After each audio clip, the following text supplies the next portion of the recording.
بسم الله الرحمن الرحیم. با عرض سلام خدمت شما دانش آموزان عزیز پایه هفتم با تدریس قسمت اول درس 1 در خدمت شما هستیم. دوستان عزیز لطفاً صفحه 6 کتاب Student Book رو باز کنید لطفاً.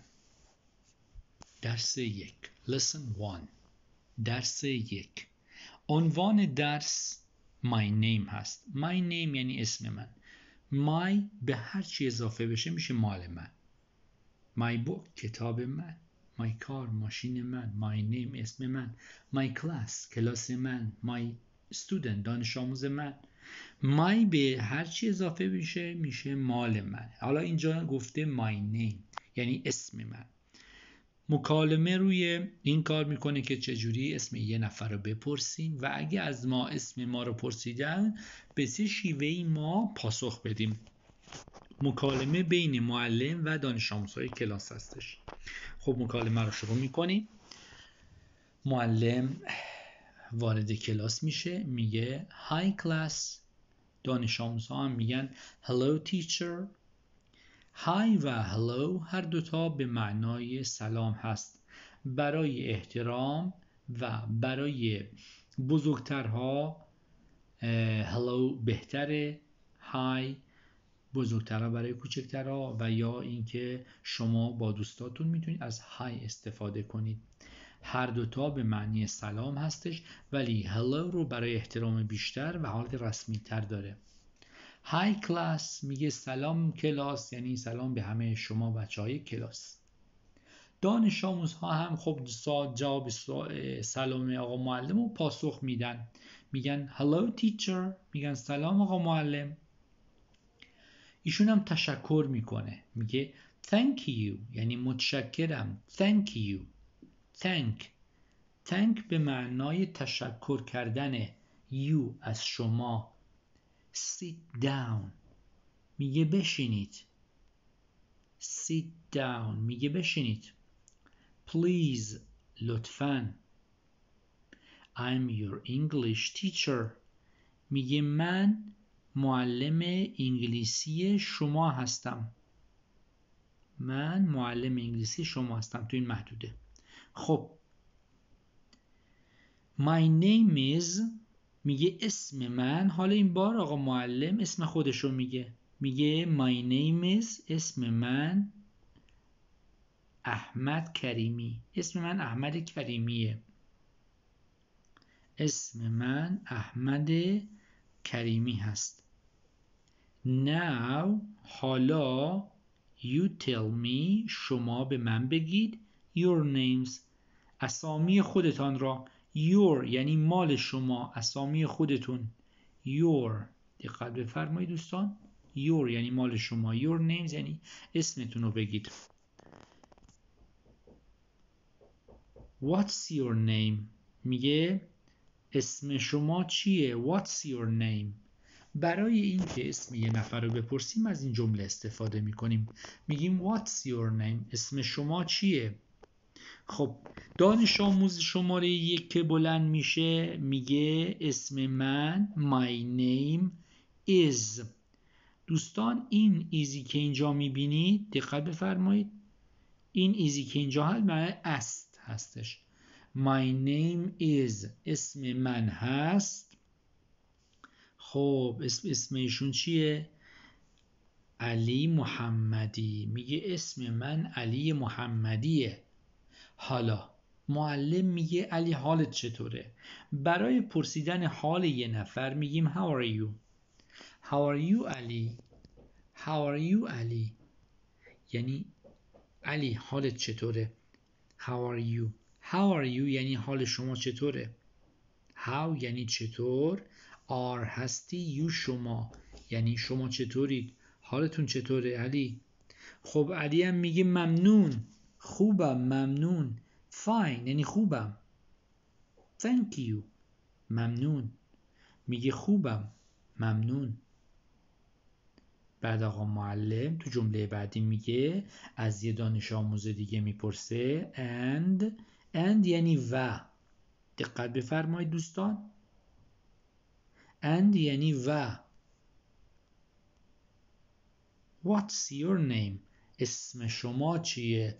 از یه دانش آموز دیگه میپرسه. خب دانش آموز بعدی هم به همین شیوه اسمشو میگه my name is فلانی.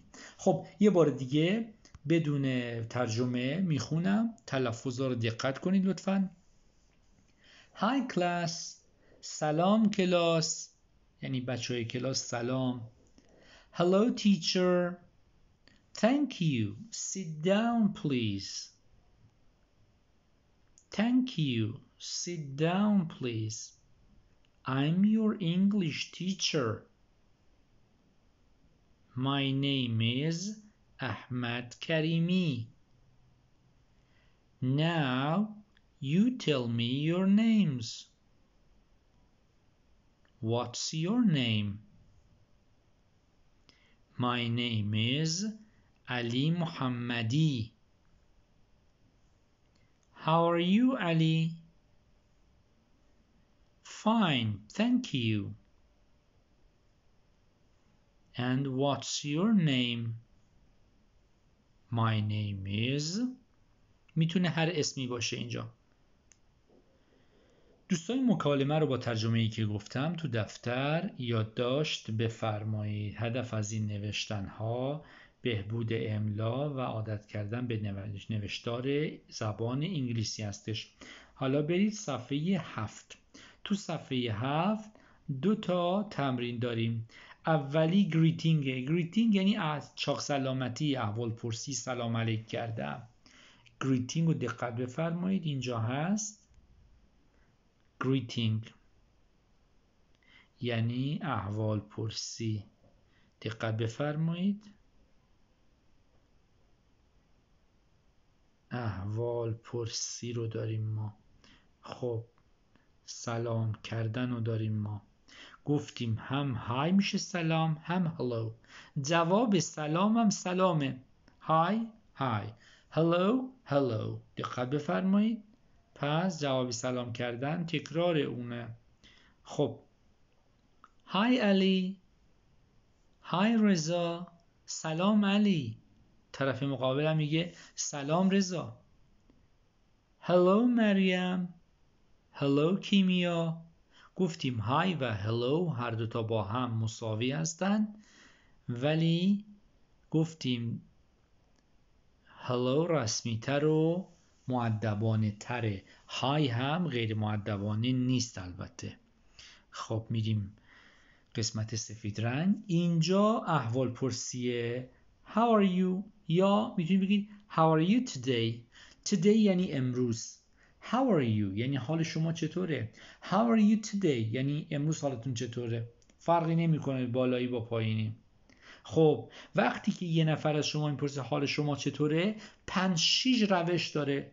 شما میتونید بگید Great, thanks, okay, thanks, fine, thanks, I'm fine, thank you, and you.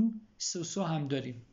همه اینا میگه خوبم، ممنون، ممنونم، متشکر، خوبم، شما چطور؟ همه اینا درسته، چون که ما ربات نیستیم که حتما به یه شیوه جواب بدیم. شما میتونید بگید fine, thanks یا نه thank you، هر دوتاش میشه. یا اصلا بگید great, thanks.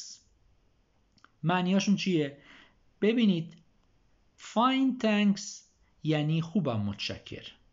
thank you میگه ممنونم. great thanks یعنی خوبم، عالی هستم، ممنون. پس هر سه تا به یه موضوع واحد اشاره داشت، معنی ها یکی بودن. خب قسمت زرد رنگ رو برید. تو قسمت زرد رنگ چجوری بگیم صبح بخیر یا بعد از ظهرتون بخیر؟ ببینید دقت بفرمایید، جوابش رو چجوری بدید. good morning میگه صبح بخیر، good morning صبح بخیر. جوابش چیه؟ جوابش تکرارشه good morning. حالا میتونید اسم طرفم بگید، میسیز آذری، میسیز آذری. یه پرانتز اینجا باز میکنیم، دقت بفرمایید دوستان. اینجای صفحه 7 بنویسید نکته. نکته مستر رو داریم، میسیز رو داریم. بله، مز رو داریم، میس رو داریم. دقت بفرمایید دوستان، تفاوت اینا چیه؟ دقت بفرمایید. مستر برای آقایون میاد، آقایون، آقا. میسیز، مز و مس هر ستا به معنای خانومه. دقت بفرمایید این هر ستاشون خانوم هستن. منتها اولی متأهله، متأهل. دومی ببینید نمیدونید، علامت سوال گذاشتم. سومی مجرده. پس یه بار دیگه میگیم. مستر آقا، میسیز متأهل، مز، این مزه، این مز، این یکی مزه. مز یعنی نمیدونم متأهلیه یا مجرده. من میگم مز سلطانی، مز ابراهیمی، مز کریمی.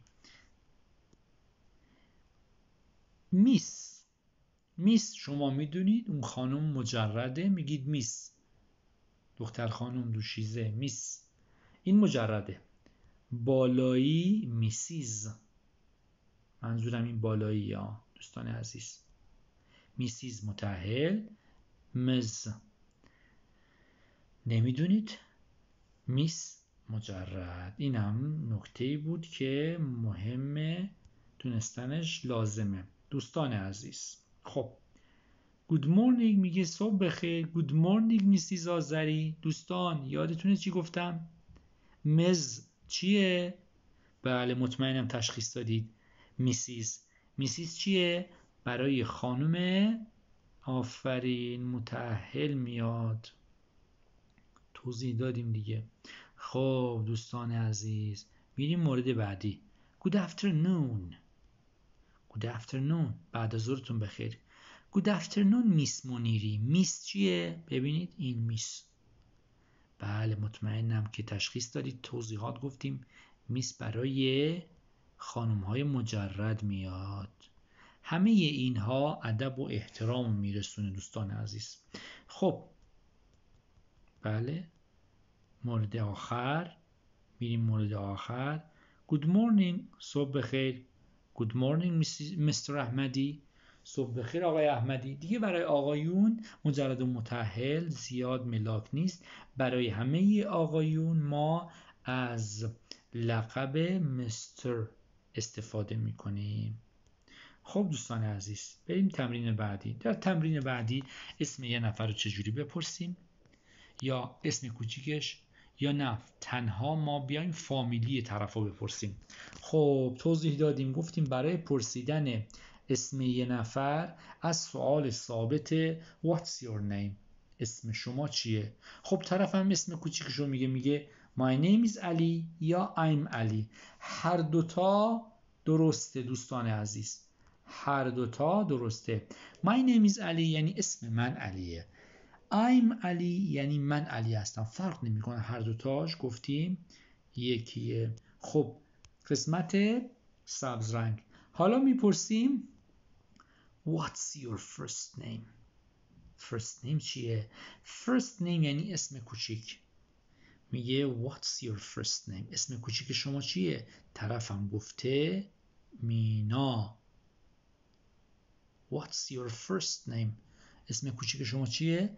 My first name is مینا. بله مورد بعدی What's your last name؟ My last name is کریمی.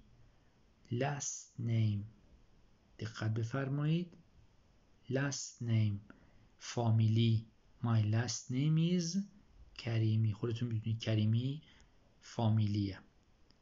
خب دوستان این قسمت رو هم در دفتر یادداشت بفرمایید. حالا میریم سراغ لغات پایانی درس کنیم. خب دوستان اینجا فوتو دیکشنری رو داریم. فوتو دیکشنری یعنی فرهنگ لغت تصویری. برای هر لغت یه تصویر داریم. دقت بفرمایید، لغت ها رو میخونم. school مدرسه، classroom کلاس درس، بله بعدی دور، در. blackboard، تخت سیاه که الان از وایت بورد استفاده میشه. دسک، میز تحریر، میزی که مخصوص نوشتنه. میز نهارخوری میشه تیبل، اون جداست، یا میز کار. چیر، صندلی. میریم صفحه 49. لغت ها ساده هستن. پن، خودکار. پنسل، مداد. بوک، کتاب. نوتبوک، دفتر. دفترچه هم نوتبوک میگن. رولر، خطکش. به فرمان روا و حاکم هم میگن رولر. خب رولر، خطکش. دیکشنری، فرهنگ لغت. دیکشنری هم بگید درسته. اریزر، مداد پاک کن. اریسر هم میگن. بریتیش و امریکانش با هم فرق میکنه. بگ، کیف. خب دوستان، پنسل شارپنر، مداد تراش. پنسل یعنی مداد، شارپنر یعنی چیزی که تیز میکنه. بکپک، کوله پشتی. بکپک، کوله پشتی. املاش ساده است. BACK PACK. بعدی رو میریم. مارکر، ماژیک. بله بعدی بنچ، نیمکت. نیمکت های پارک هم همین بنچه. پنسل کیس، جامدادی. چاک، گچ. ال سایلنت دوستان عزیز. ال نوشته میشه ولی خونده نمیشه، میگیم چاک، گچ. مثل خواهر، واو می نویسیم ولی نمیخونیم. یا خواب، خوابیدن. واو نوشته میشه ولی خونده نمیشه، ناخواناست. به انگلیسی به ناخوانا میگن سایلنت، یعنی صدا در خوندن نداره. چاک، گچ. خب دوستان، تا اینجا کافیه. این لغات رو هم هر کدوم یک خط در دفتر بنویسید. اگه مشکلی، سوالی، چیزی بود میتونید در پیوی مطرح بفرمایید. هر ساعت شبانه روز باشه ما به همه سوالات با جزئیات انشالله پاسخ خواهیم داد. موفق و مؤید باشید.